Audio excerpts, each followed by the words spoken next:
Okay, good afternoon, everybody. Thank you very much. I'm very honored to be here on stage today to speak at this wonderful event. So I was about to ask whether you guys know who I am, but I think I've been writing too much, I guess, in the journal. Okay, so yeah, so the topic I'm going to talk about today is about staying consistent. How many of you here agree doing business, building a successful business, consistency is very important? So few. So few. Yes. Okay. How many of you, don't raise your hands up. Continue. How many of you who know that consistency is important, you struggle with it? Okay. More hands down, surprisingly. Okay. So today my topic is about consistency. I'm going to share with you 3 mindset shifts that have helped me to show up every single day for the past 17 years. First, an introduction about me. My name is Warren Chiu. I'm a masterminder like everyone here. I'm still wearing my tag, otherwise I wouldn't have been able to come in. Okay, I'm also the founder of Falcon Mobility.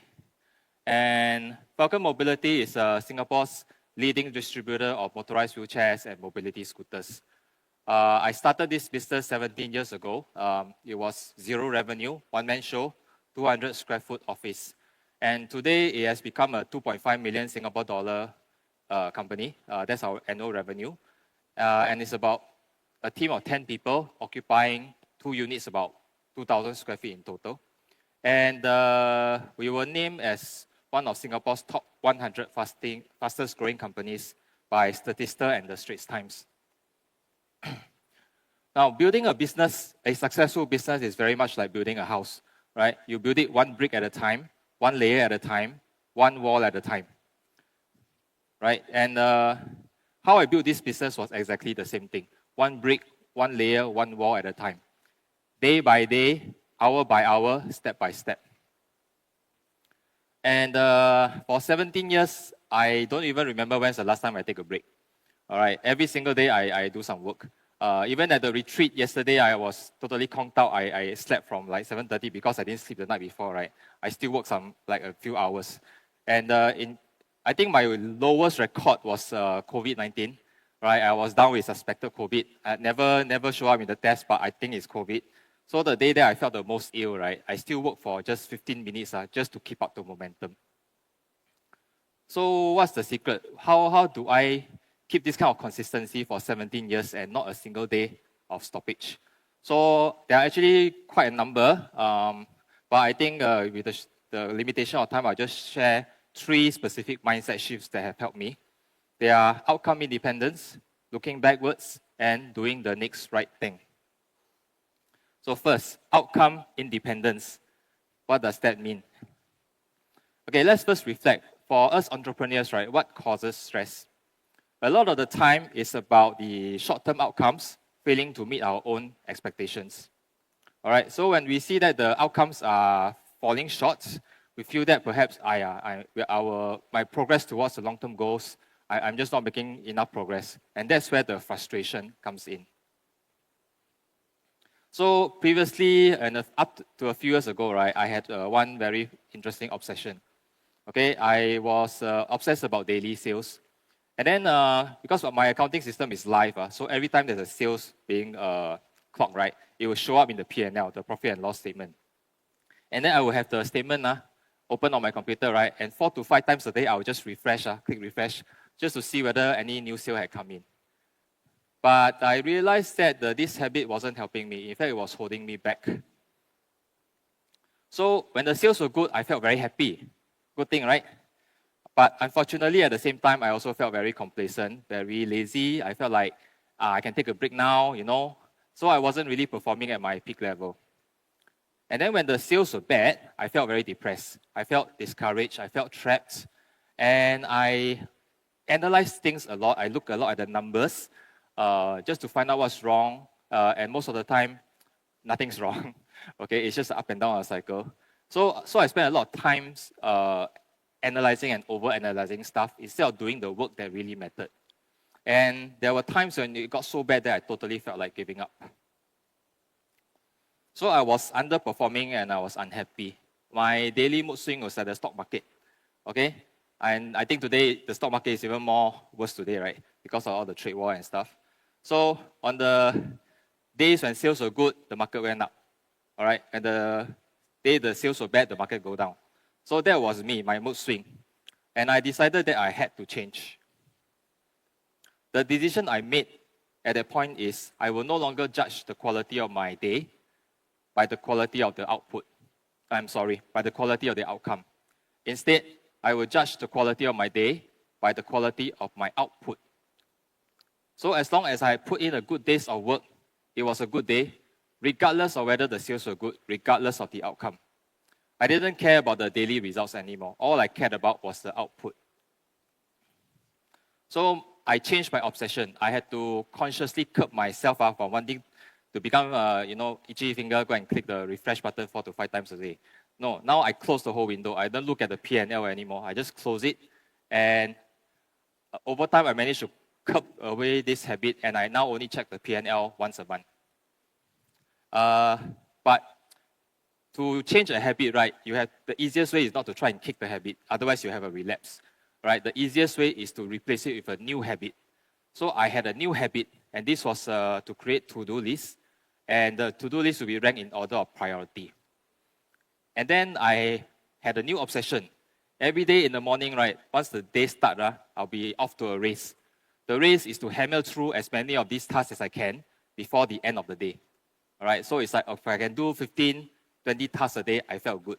That was my new obsession. So I became what is called outcome independent, right? So I was no longer concerned about the short-term outcome. I was only concerned about working and working and working, non-stop, right? Consistent working. I was in the Goldilocks zone all the time, every single hour, every single day, right? Neither too stressed nor too relaxed, right? Optimum peak state.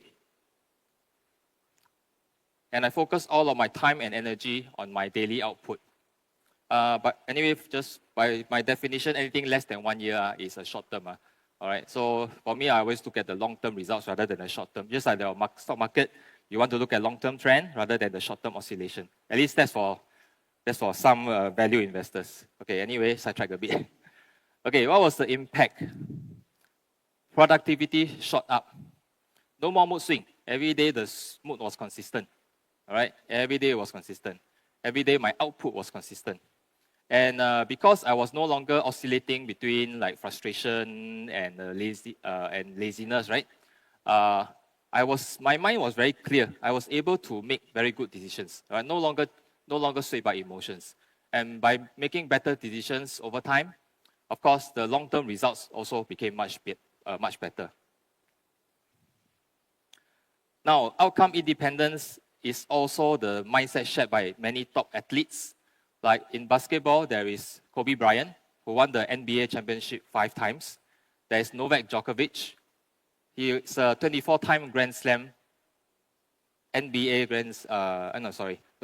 that's tennis, right? Novak Djokovic is tennis. He's a 24-time Grand Slam winner. And closer to home, there's Lezila. He's a Muay Thai fighter, and he once won 100 fights without a single loss. 100 wins in a row.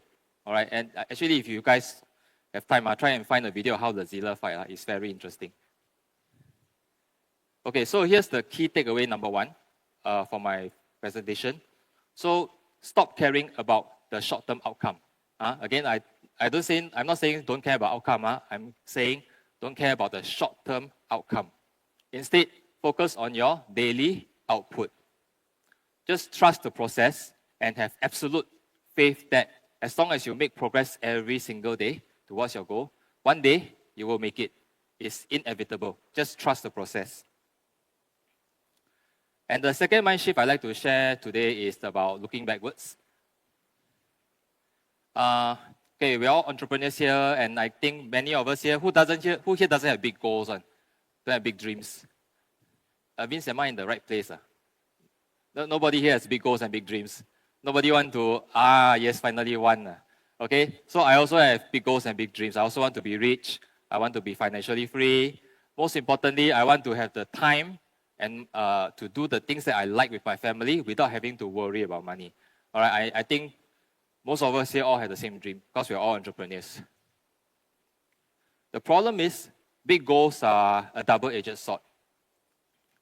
Yes, they are important because without the big goals, the big exciting goals, right, you will not feel motivated to keep moving forward, right? We need the big goals to keep ourselves excited so that we can keep pushing ahead. And we also need goals so that we have a direction to move toward. All right, without a goal, then we make daily progress towards what? Correct? So we must be able to have a goal to set a clear direction. But it's a double-edged sword.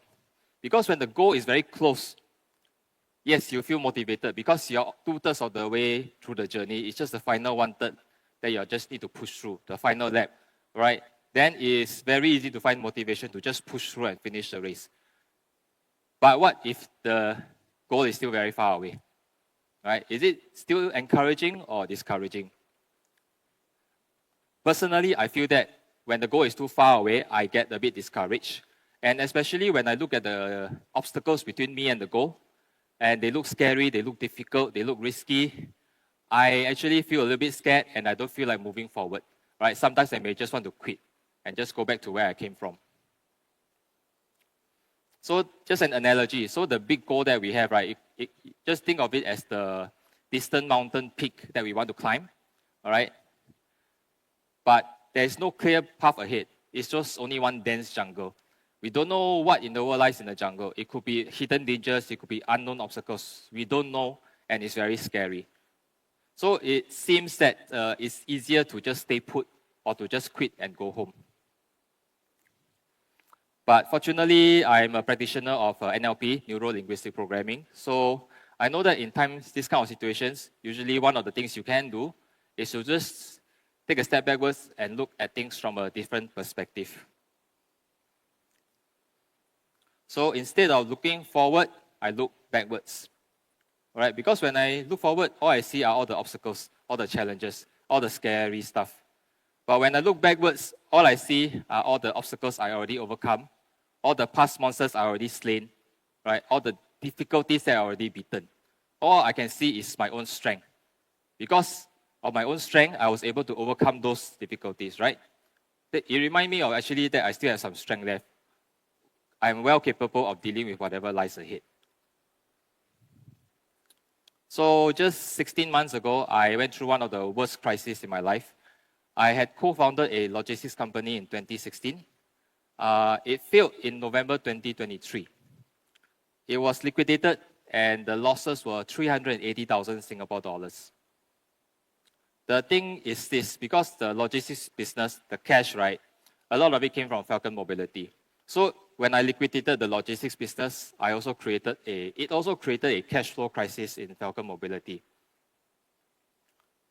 Okay, let me go back. Now, a cash flow crisis for a distribution business like Falcon is very, very dangerous.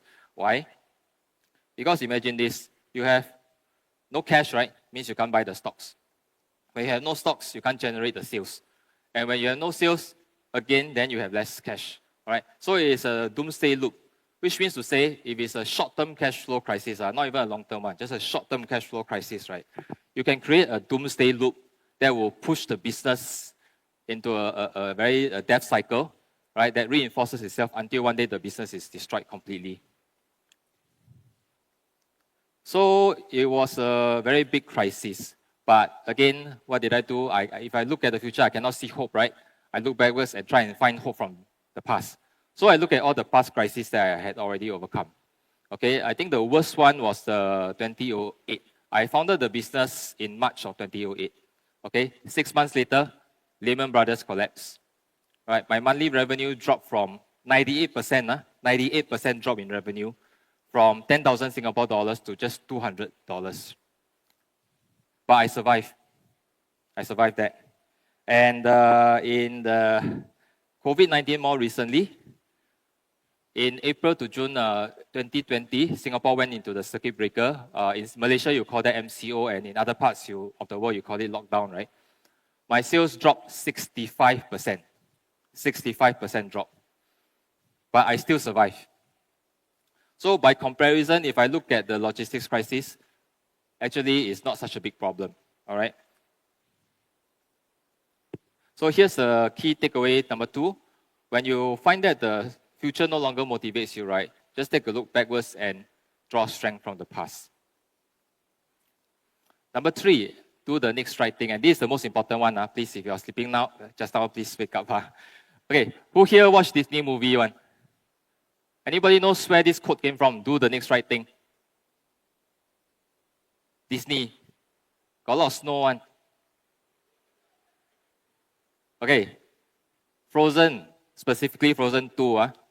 Okay, for those of you who haven't watched or you watched but you forgot the scene, right? Basically, Anna, she was swept away. Anna and her friend Olaf, she was swept away by her sister Elsa, and they ended up in this really scary cave. Okay, they didn't know where they were completely lost. And then the worst thing that happened was Olaf also melts away, leaving Anna all alone, lost in a deep, dark cave, not knowing what to do.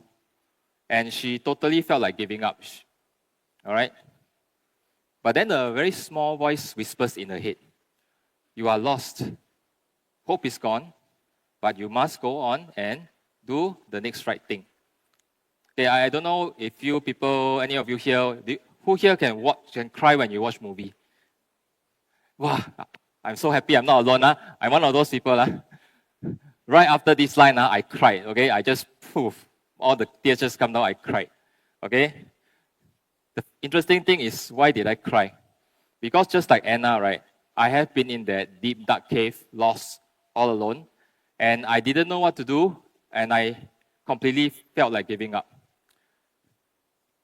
And doing the next right thing actually helped me to save the whole business. Okay, how many of you here, like me and like Anna, have been in that deep, dark cave? I know Chenny here, she just shared her story. How many are still there now? Okay, for those of you who are still there now, I hope this next story can help you, or give you a bit of encouragement. So my own deep, dark cave was September 2016. Okay, I had lost money. September is when I closed my financial year. So for the last 8 years, I had lost money in most of those years, including the most recent 3 years. And the 9th financial year was coming to a close. I was losing money like pretty much every month. And it looks like I will be heading to my 4th consecutive year of loss. At the same time, I found out that my wife was pregnant with our 4th child. Yes, I have 4 children. I know it surprised a lot of people. Thank you. Okay, my income was very low, like next to nothing. I was more than $250,000 Singapore dollars in debt. And I felt that as a man, for those of you men here, I think you, with children, I think you feel this also. I wanted to, I wanted to contribute more to my family financially, right? So I was at a crossroad. Do I find a job and quit the business, or should I continue? Okay, I am not religious, but I believe in a higher power, right? Let's call this higher power Lao Tian, or heaven, okay? So this is exactly what I told Lao Tian. I gave an ultimatum, or word for word, this is exactly what I said. I don't know what you want me to do. Do you want me to continue, or do you want me to quit? If you want me to continue, then by 30th September 2016, let me at least break even. Otherwise, I'm sorry, I quit. Don't want to do already. Bye-bye. Okay, I gave Lao Tian a resignation letter, 30-day notice. So September came, $12,000 loss. No choice. All right, so the decision is to quit. So the next month onwards, I started the unpleasant business of trying to close down the company. And there were 2 exit plans. One was to try and sell the company for whatever price I can fetch, including even selling to a competitor. All right, and plan B is just to liquidate the company and maybe quite probably declare bankruptcy. But I was still planning ahead. I knew that I had to get a job, all right, unavoidable. But I was still trying to do a side hustle and sell some products online. So I was on Taobao sourcing around for products, just not medical products like Falcon, what I was doing with Falcon Mobility, just random consumer products. And serendipity happened. I found one 14 kg electric wheelchair selling at a very good price on Taobao. So without even seeing a sample, I just managed to find the export department of the factory, and I ordered 5 units straight away. And I went back home, I very excitedly tell my wife, hey, I found this thing very good, right? Can sell, make some money. But she asked me this question, hey, you've already decided to quit. Why are you still trying so hard? Why are you still working so hard? Then how I answer her is this, okay, if plan A happens, if I sell the company, with this product, it means that I can sell it for a little bit more money. If plan B happens, it means that whatever money that I make, right, from this product, minus out whatever that money that I've lost, right, I'll lose a little bit less money. So that was my whole intention. At that point, I had already given up totally on how and trying to save the company. Hopeless already, all right, already decided to quit. My only objective was to lose less money. But as it turned out, there was a plan C. Okay, plan C is that one product became a blockbuster. 5 units in sold, then 10 units sold, 20 units sold. And then I just scaled up the orders according to the sales. And by the time my daughter was born, right, the company started to become profitable. And in 3 years, in just 3 years, I made back all the money that I had lost in the previous 9 years. Thank you. All because I didn't quit. In fact, sorry, I already decided to quit. I already quit already, but I decided to do the next right thing. And that made all the difference. So for those of you here who are thinking of quitting, don't think so much. Just do the next right thing, which is my third takeaway. Don't think too much. Just do the next right thing. Okay, let's wrap up. 3 mindset shifts. Outcome independent, looking backwards, and doing the next right thing. How did all these 3 things come together to help me overcome the logistics crisis of 2023? All right. The first thing is I am okay to lose. All right. I'm not okay to lose without putting out a good fight.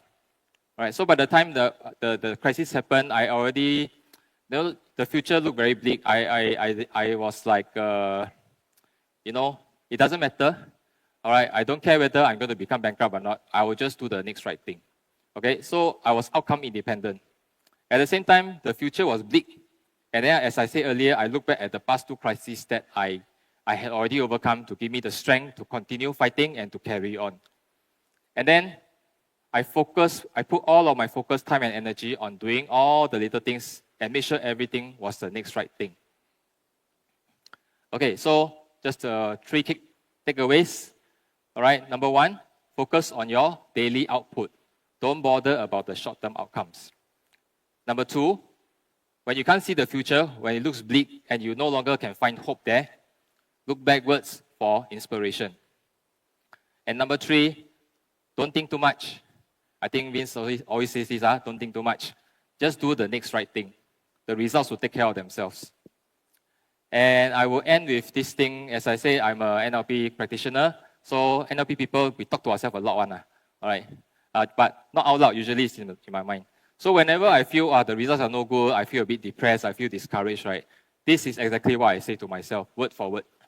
Stay strong, stay focused, and keep moving forward. Thank you, everybody.